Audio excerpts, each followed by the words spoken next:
Class next देखिए आपके पास example number 9.7 example 9.7 में आपको एक फंक्शन दे दिया हुआ है एक्स, आपसे कहा है आपने नॉर्मल कर्वेचर निकालना है। नॉर्मल कर्वेचर यानी छोटे वाला के एन आपने निकालना है। आप लोग सबसे पहले देखो नॉर्मल कर्वेचर का आपको फॉर्मूला पता होना चाहिए कि उस फॉर्मूले के अंदर आपके पास L M N E F G यानी फर्स्ट फंडामेंटल और सेकंड फंडामेंटल दोनों के एलिमेंट यूज़ होते हैं। तो आपने क्या करना है, उस फॉर्मूले में सारे के सारे पहले डेरिवेटिव निकालने हैं ताकि आप उस फॉर्मूले के रिस्पेक्ट से L M N E F और जी की वैल्यू निकाल सको। अब जब वेरिएबल यू और वी होंगे तो आप यहाँ पे यू और वी लोगे, लेकिन अगर थीटा और फाई आ गया तो पहला डेरिवेटिव यू की जगह थीटा आ जाएगा फॉर्मूले में और सेकंड डेरिवेटिव फाई आ जाएगा। ठीक है, आपने पहले थीटा के रिस्पेक्ट से डेरिवेटिव लेना है, फाई के रिस्पेक्ट से लेना है, इसी तरह डबल डबल डेरिवेटिव्स लेने हैं। एन की वैल्यू आपको पता है, एन जब निकालना होता है वो आपके पास पहला जो उसका प्लेन में एलिमेंट होता है उसका और सेकंड प्लेन में एलिमेंट के डेरिवेटिव का आप क्रॉस प्रोडक्ट लेते हो और उसके क्रॉस प्रोडक्ट के मोड से डिवाइड करते हो। जब आप ये सारी वैल्यू एस्टिमेट कर लोगे आपने इस वाले फंक्शन के अंदर पुट करनी है। पुट करने के बाद एट द एंड आपका आंसर 1/(1) अल्फा आ जाएगा और यही आपके नॉर्मल कर्वेचर की वैल्यू है।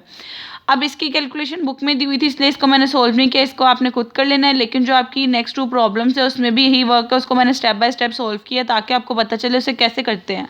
जैसे कि देखें नेक्स्ट आपके पास क्वेश्चन है 9.12 जो सॉल्व प्रॉब्लम है। इसमें आपसे कहा है नॉर्मल कर्वेचर वेक्टर भी निकालना है, नॉर्मल कर्वेचर भी निकालना है, यानी कैपिटल की एन भी निकालना है, स्मॉल की एन भी निकालना है। आपको कर्व बता दी हुए हैं कि जो यू की वैल्यू है टी स्क्वायर है, वी की टी है और एक्स की इक्वेशन बता दी है, यानी इसके रिस्पेक्ट से पहले सारी वैल्यूज़ निकालनी है, फिर उसके अंदर यू और वी की वैल्यू पुट करनी है और टी की वैल्यू पुट कर देनी है।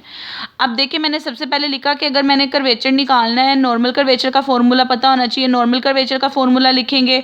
अब फॉर्मूले में देखें जो आपके वेरिएबल हैं यू वेरिएबल है, वी वेरिएबल है, इसलिए ऊपर U variable first variable second V आया और डेरिवेटिव किसके रिस्पेक्ट से है, टी के रिस्पेक्ट से, क्योंकि ये दोनों इन फॉर्म ऑफ टी हैं तो इसलिए डी टी आप सबके ओवर में लिखोगे।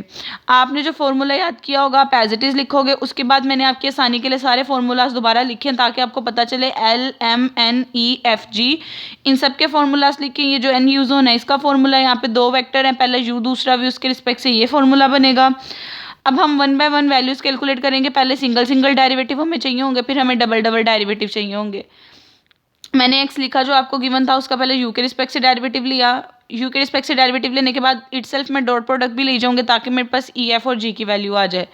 मैंने यू के रिस्पेक्ट से डेरिवेटिव लिया, डॉट प्रोडक्ट ली, ई की वैल्यू आ गई। वी के रिस्पेक्ट से डेरिवेटिव लिया, उसके बाद उसका यू वी से डॉट प्रोडक्ट लिया, एफ आ गया। इसी तरह इसको जी के रिस्पेक्ट से कर लिया, यानी कि 1 बाय 1 जो फॉर्मूला लिखा उसकी वैल्यूज़ कैलकुलेट की, जितने जितने डेरिवेटिव्स कहते सब निकाले।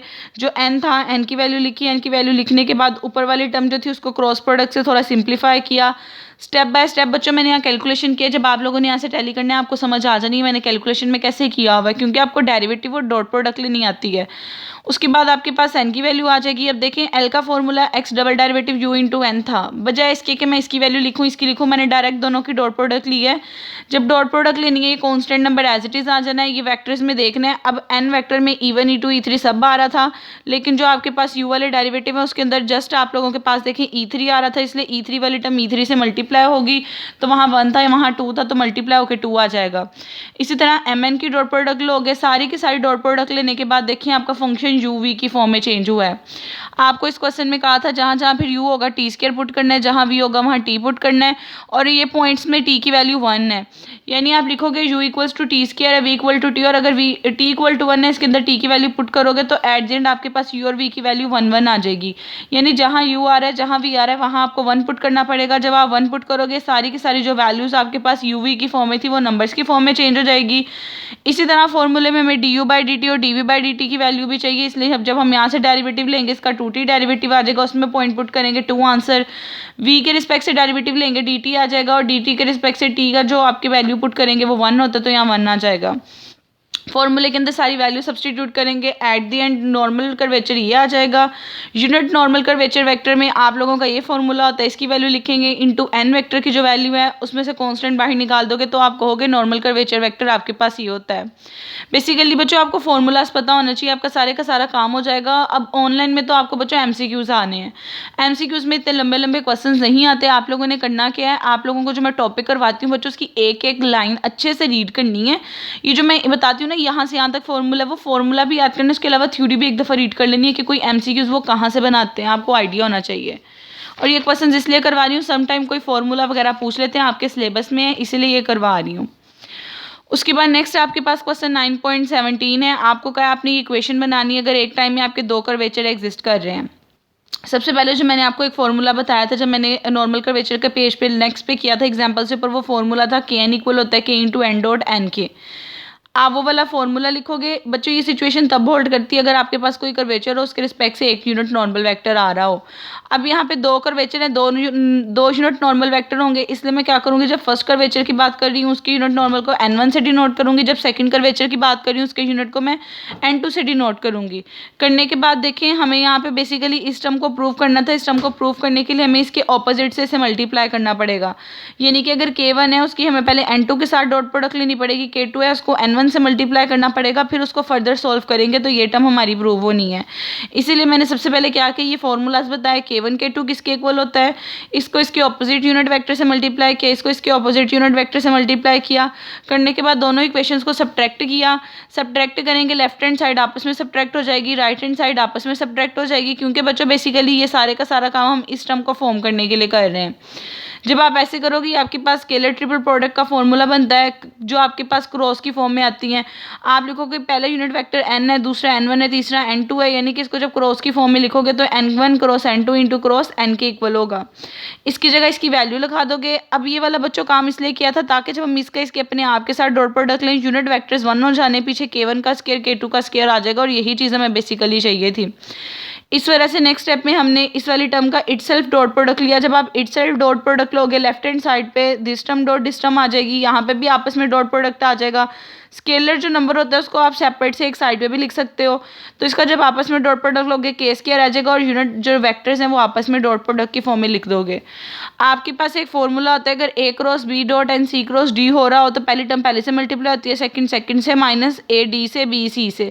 ये फॉर्मूला आपने यहाँ लगाना है। जो सेम होंगे उनकी डॉट प्रोडक्ट 1 हो जाएगी। ये जो डिफरेंट यूनिट वेक्टर्स हैं इनकी क्रॉस प्रोडक्ट 0 होती है। जिस तरह E1 और E2 की क्रॉस प्रोडक्ट आपके पास बेसिकली यूनिट वेक्टर्स की फॉर्म में आता है। आपके पास ये चीज़ याद रखनी है जब आपके पास इन दोनों टर्म्स की मैं क्रॉस प्रोडक्ट की बात कर रही होंगी तो आप लोगों की इसकी डॉट प्रोडक्ट सॉरी ये आपके पास इसके स्क्वायर का मतलब ये है कि आपने n1 cross n2 cross n इसको अपने आप के साथ इसकी डॉट प्रोडक्ट लेनी है। जब इसकी अपने आप के साथ डॉट प्रोडक्ट लेनी है तो वो आपकी डिफरेंट की डॉट प्रोडक्ट बन जानी है, वो 0 आ जाना है। यहाँ तो सेम की डॉट प्रोडक्ट थी तो ये सेम की 1 आ गई और इसके रिस्पेक्ट से इसकी आ जानी है। यहाँ पे आपके पास बेसिकली n की दूसरी टर्म के साथ आ रही होनी है, n1 के साथ और n2 की इसके साथ वो 0 हो जानी है। डैट्स वाई ये पूरी की पूरी टर्म 0 हो जाएगी। इस वाली टर्म में ये इसका स्क्वायर हो जाएगा और ये वाली टर्म जो है n स्क्वायर 1 हो जाएगा। अब n1 और n2 तो हमारे पास डिटरमाइंड नहीं है इसलिए इसको थोड़ा सिंप्लीफाई करना है, बाकी टर्म को एज इट इज़ रहने देना है। राइट हैंड साइड ये बन गई थी, लेफ्ट हैंड साइड ये थी। यहाँ पे जब आपने डॉट प्रोडक्ट लेनी फर्स्ट टर्म फर्स्ट से मल्टीप्लाई सेकंड से, फिर इसी तरह सेकंड में करोगे 2 दफ़ा आपके पास k1 k2 आ रहा होगा, n1 डॉट n2 और n2 डॉट n1। आपके पास a dot b equal to b dot a होता है, इसलिए वो जो दोनों टर्म माइनस के साथ आ रही थी उसको ऐड करोगे -2 टाइम बन जाएगा और ये टर्म एज इट इज़, ये भी टर्म एज इट इज़। अब सेम यूनिट वेक्टर्स के जो आपके पास डॉट प्रोडक्ट होती है वो 1 होती है, सेम की डॉट प्रोडक्ट 1 होती है, लेकिन डिफरेंट यूनिट वेक्टर्स आ रहे हैं उसकी डॉट प्रोडक्ट लेनी हो तो वो कोस अल्फा के फॉर्म में ओपन होता है। जैसे अगर मैं n1 डॉट n2 का फॉर्मूला खोलूँगी तो वो n1 का मैग्नीट्यूड n2 का मैग्नीट्यूड कोस ऑफ अल्फा आ जाएगा। लेकिन अगर मैं इनके क्रॉस प्रोडक्ट का फॉर्मूला खोलूँगी, क्रॉस प्रोडक्ट होता है फर्स्ट टर्म का मैग्नीट्यूड, सेकंड का मैग्नीट्यूड और साइन अल्फा। अब देखें यहाँ पे आपके पास डॉट था तो डॉट का फॉर्मूला आपने ओपन किया। जब आप फॉर्मूला ओपन करोगे तो बेसिकली यहाँ पे आपकी जो टर्म्स हैं ये k1 k2 की मैग्नीट्यूड की फॉर्म में चेंज हो जाएंगी। इसी तरह जब आपने यहाँ पे क्यों चेंज होगी, क्योंकि ये वाली चीज़ एज इट इज़ आ जाएगी। इन दोनों की डॉट प्रोडक्ट में ये वाली टर्म जो है वो 1 होनी है आपके पास, इसका मैग्नीट्यूड भी 1 होता है, इसका भी 1 होता है, ये 1 इंटू कोस अल्फा बन जाएगा। इसी तरह जब आपने यहाँ पे ले n1 की क्रॉस प्रोडक्ट इसके साथ इस टर्म की इक्वल होगी, इसका मैग्नीट्यूड 1 होता है, इसका मैग्नीट्यूड 1 होता है, ये साइन अल्फा आ जाएगा। तो देखिए जो चीज़ हमने प्रूव करनी थी हमारे पास इक्वेशन में वही टर्म हमारी बन जाएगी और यहाँ पे आपका क्वेश्चन कंप्लीट हो जाता है। तो बच्चों आज का लेक्चर सुने, किसी स्टेप में प्रॉब्लम है तो मुझसे पूछ लें, फिर इंशाल्लाह नेक्स्ट लेक्चर में जो बाकी टर्म्स रह गई हैं आपकी 4-5 क्वेश्चन है और एक टॉपिक है वो करवा के मैंने चैप्टर 9 आपका कंप्लीट करवा देना है।